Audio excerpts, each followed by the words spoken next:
YouTube, how you doing? Murphy here, bringing you another product review. Today's review is going to be on the Roccat Vulcan 122. This is a full-size premium keyboard offering from Roccat, and it's their first keyboard to feature their Titan switches. Their Titan switches are a tactile switch that are designed to be very fast, very precise, and they have a 1.8 millimeter actuation point with a total travel distance of 3.6 millimeters. And the keycaps here, as you can see, are very low profile, and they're roughly 50% lighter than your standard double shot PBT keycap. Everything about this keyboard was designed for competitive play in mind and really lowering that response time and that input time.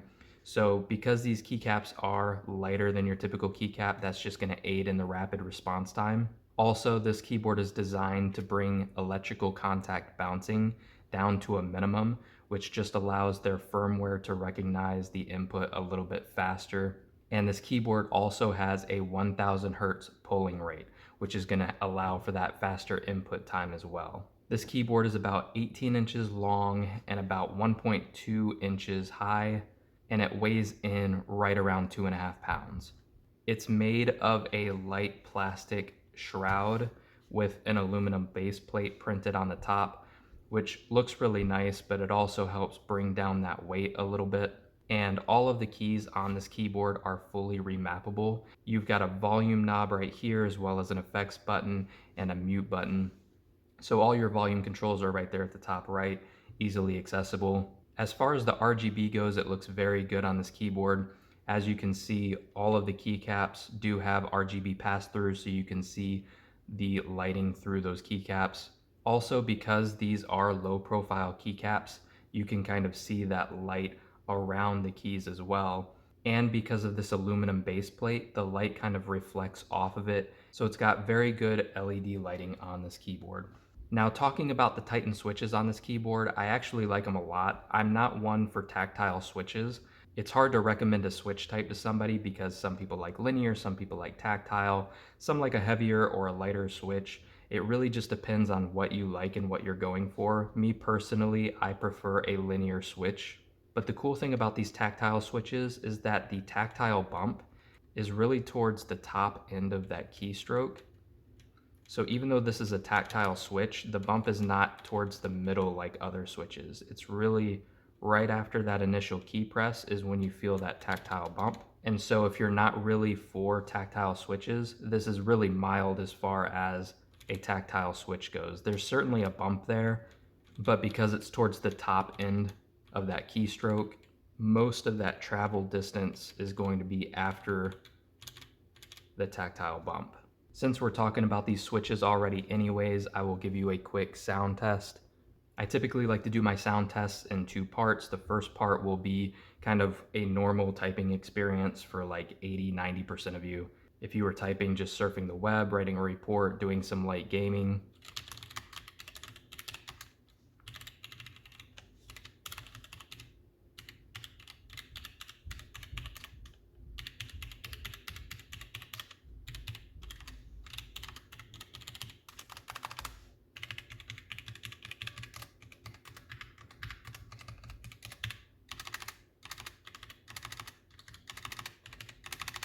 And then the second test will be kind of a worst case scenario. Some people are a little bit more heavy handed when they type, and some people worry about the noise that is going to come from the keyboard. So just to kind of give you a worst case scenario of how loud these switches can get.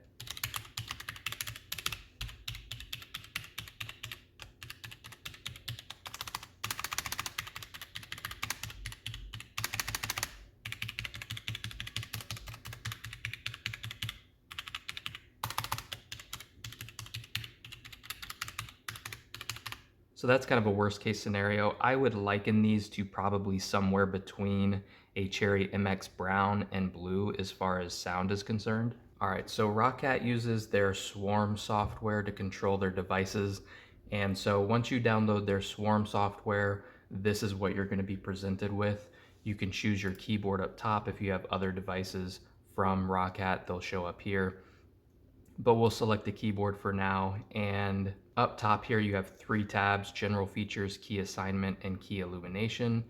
Key Features is kind of interesting. Sound feedback is something that I don't anticipate many people will use. Basically what it does is if you go to like click sound and apply,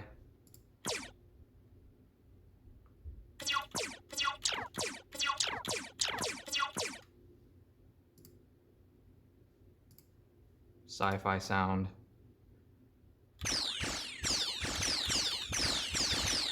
So that's just something I don't anticipate many people will use, but it's there if that's something you're interested in.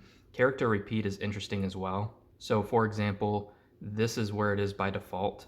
Now if I hold down a key, say the Y button, that's your typical speed of what you're gonna see.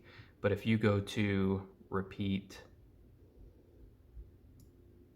rate and bring that down,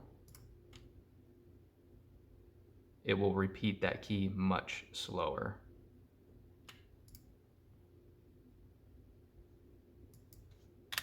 Also, you've got a cursor blink rate, which again is kind of default, but if you speed that up, you can see that cursor blink rate is much faster. Again, in what scenario would you actually change these? I don't know, but it does have those options. Now, key assignments is where you're gonna assign your macros, and you can change each individual key on this keyboard. Everything is fully customizable that way. So if you're looking to do any additional functions or change your keybinds, you can do that here. Key illumination, which is what most of you are gonna care about, this is where you're gonna change the RGB options on your keyboard. Right now it's under their intelligent lighting system, which just kind of changes based on keystrokes, mouse input, things of that nature. I usually leave mine on wave, which you can see here. And you can change the speed and brightness and all of that on each individual option. Bring that back down.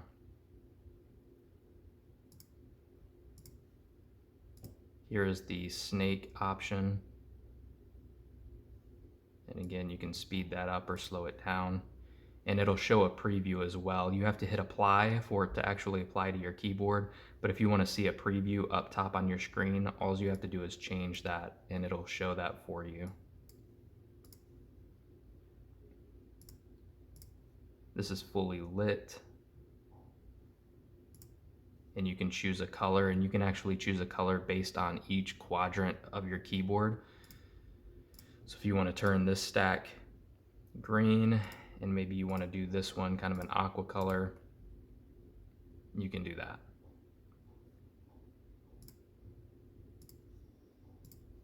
Here's heartbeat.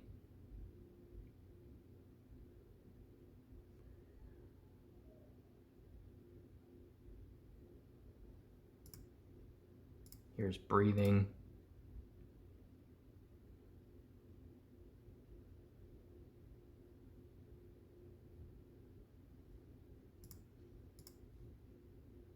Here's fade effects.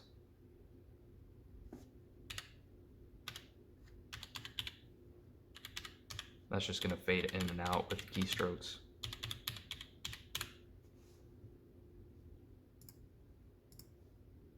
Here's ripple effects. Again, it's just going to ripple out from whatever key you press.